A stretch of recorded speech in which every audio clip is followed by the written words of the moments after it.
Merci, monsieur le député. Madame Marion Maréchal-Le Pen, je vous le rappelle, pour 2 minutes, s'il vous plaît.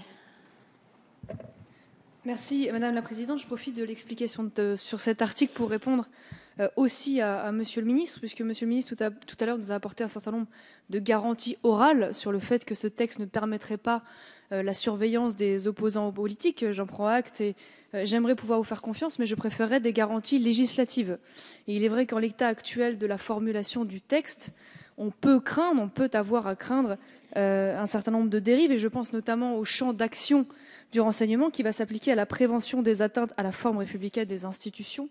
Je cite, alors il est vrai, pardonnez mon inquiétude, mais lorsque l'intégralité ou presque de la classe politique dont votre gouvernement explique que le Front National n'est pas un parti républicain, eh bien je peux avoir une certaine forme d'inquiétude, en effet, lorsque je lis cette formulation extrêmement large. Voilà.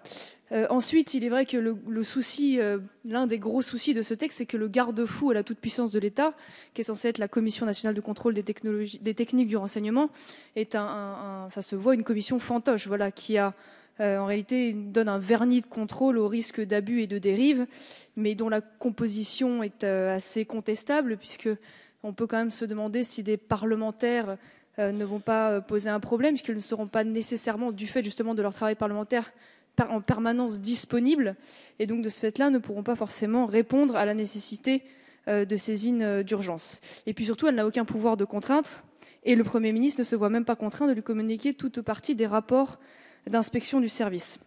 Enfin, non seulement les Français abusivement surveillés n'auront qu'une protection qu'un contrôle précaire de cette commission, mais en ultime recours au Conseil d'État, aucune indemnité ne sera assurée et il n'y aura aucune assurance d'élimination des renseignements collectés irrégulièrement.